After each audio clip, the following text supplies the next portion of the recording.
재혼을 했는데 방송을 통해서 결혼하다 보니까 방송 통해서?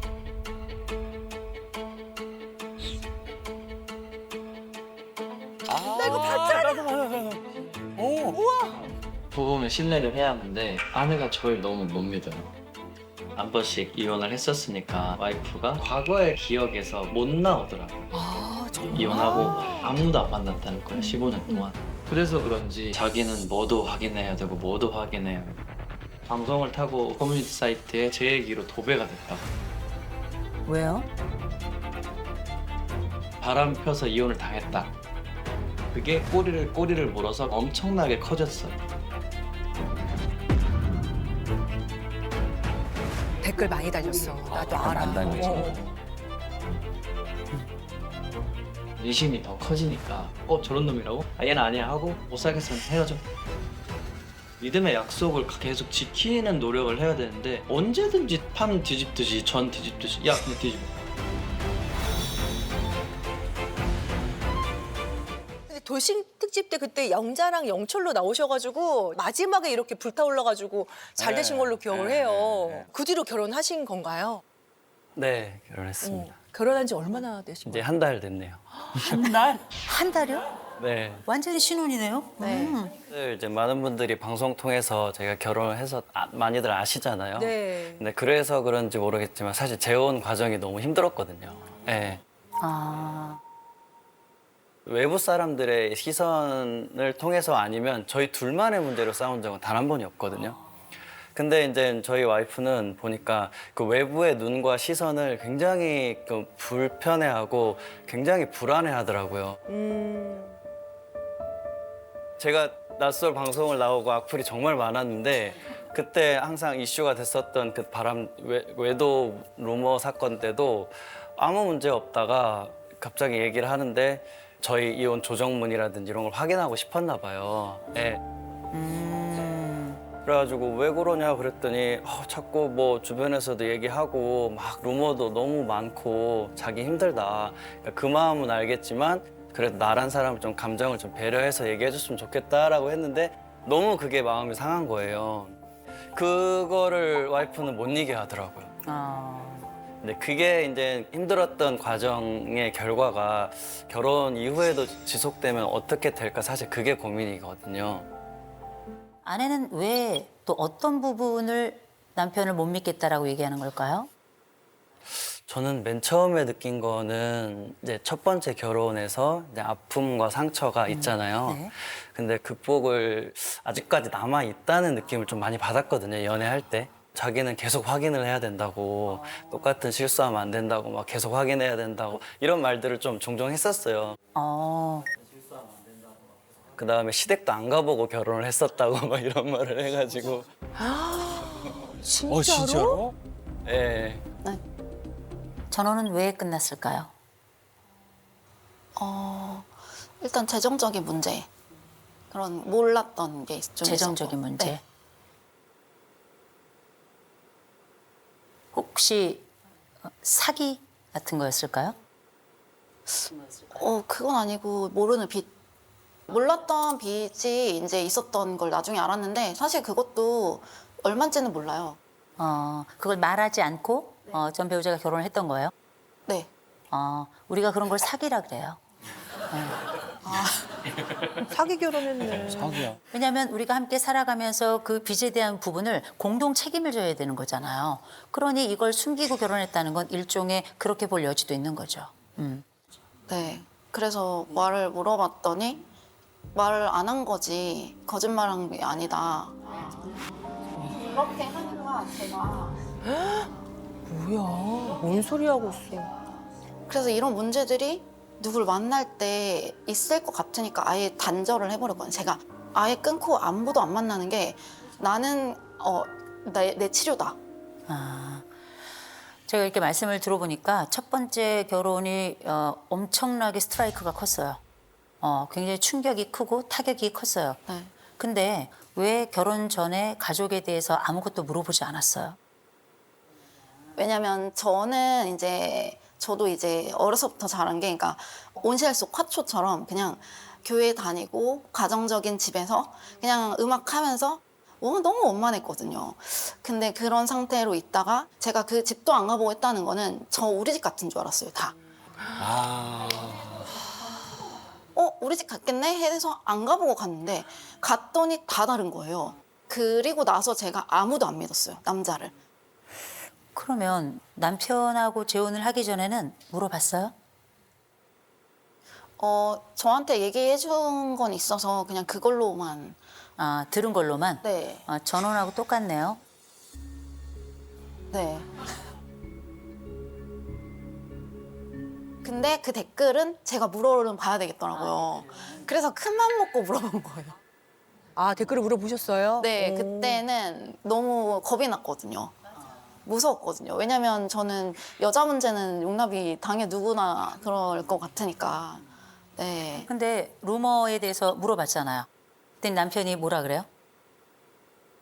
그때는 저한테 일단은 아니다라고는 했고 제가 또 조심스럽게 근데 나도 이거 보여줄 수 있어? 이렇게 말했어요.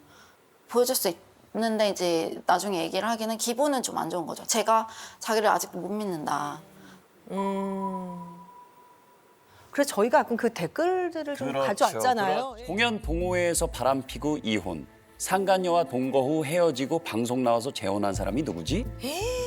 또 바람 안 나길. 그리고 이혼 판결문 잘 숨기자. 바로 그 밑에 댓글이 팩트임. 네. 난 더 자세히 알지만 말 안 하겠음. 그러고도 방송 나오길래 확실히 관종의 결정체라고 생각했음. 저런 노래 실력에 밴드 만들어서 저러고 다닐 때부터 알아봤지만 영자님이 불쌍함.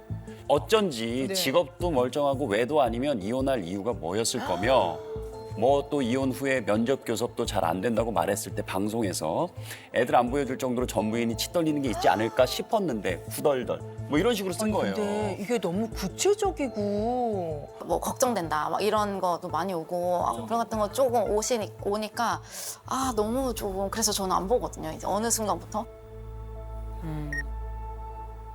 중간에 임신했었을 때 임신을 했었어요? 네.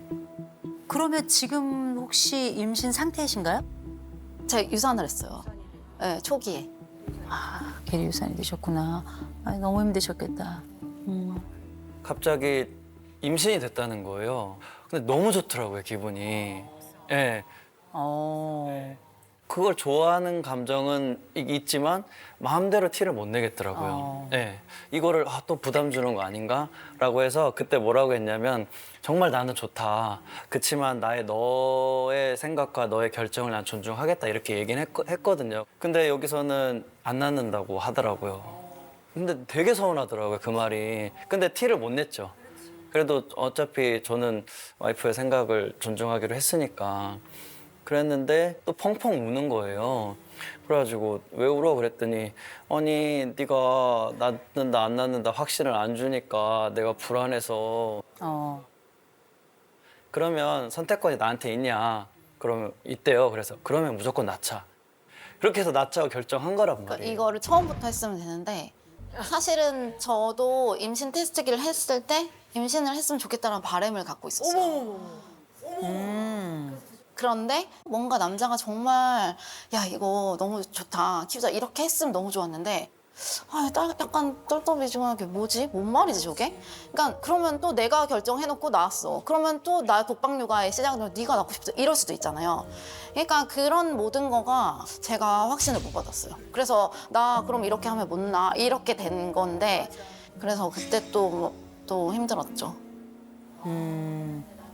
근데다가 진짜 동호회랑 이런 뭔가 밴드 이런 활동 많이 하거든요. 보컬로 하시는데 아, 보컬로요? 네, 보컬인데 취미세요. 취미신데 제가 연주를 하는 그런 활동보다 취미 생활에 하는 게 한 번의 비용이 훨씬 많이 드세요. 비용이요? 네. 어느 정도? 한 번 할 때 한 200 취미 활동이요? 취미, 네. 그러니까 이전에는 좀 더 여러 번 있었는데 이제 결혼하고는 2번으로 줄이겠다고 하더라고요. 1년에 밴드는 2번만 할까요?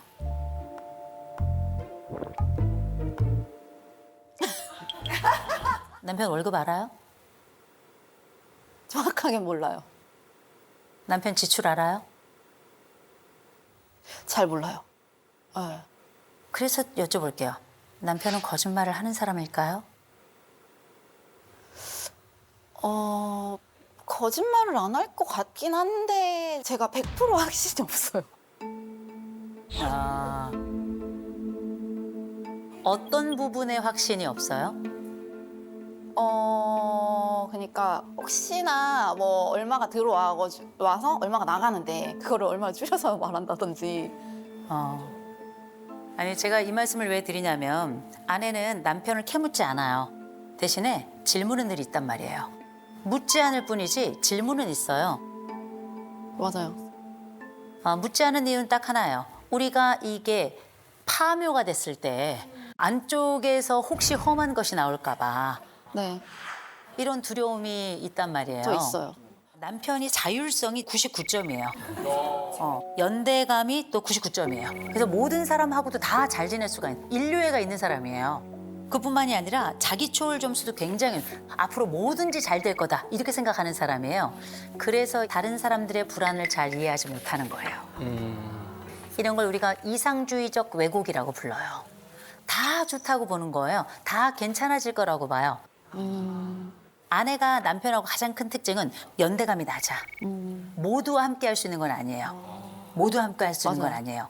이 아내의 지표의 핵심은 나 혼자 생각해. 나 혼자 결정해. 이건 지표에 드러나는 건 아니지만 15년간의 삶이 그러했던 거예요. 내가 혼자 생각하고 혼자 판단하고 마지막에 통보하는 거죠. 이게 모두와 함께 살아가는 남편하고의 다른 점이에요. 이 부분은 두 가지만 조정하면 아주 좋아질 거예요. 두 가지만 조정하면. 첫 번째, 신뢰의 문제가 처음 나왔죠. 이 신뢰의 문제는 아내가 모자라서가 아니에요. 또 남편의 문제도 아니에요. 이건 이 신뢰의 문제는 아내의 불안으로부터 기인한 거예요. 그래서 이 여자의 특징은 뭐냐? 이 사람은 예측을 할 수 있어야 돼요. 예측이 돼야 돼요. 그래야 불안이 낮아지거든요.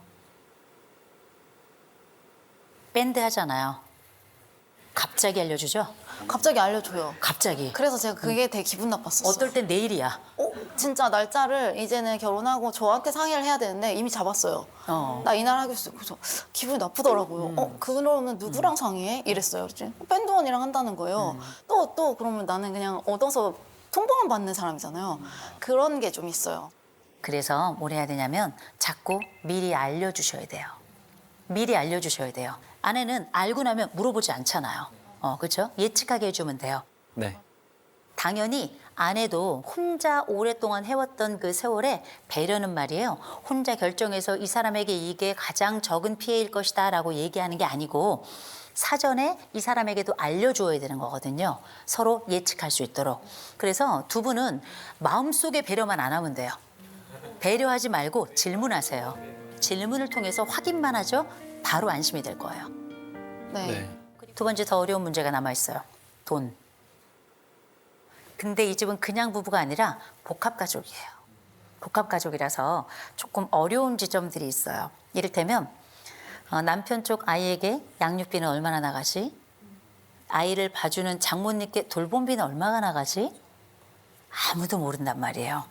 통장 까야 돼요.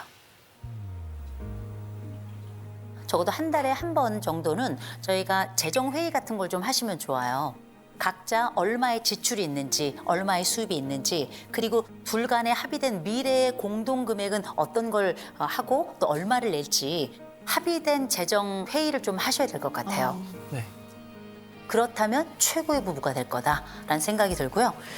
저는 두 분이 다시는 나는 솔로에 나가지 않기를.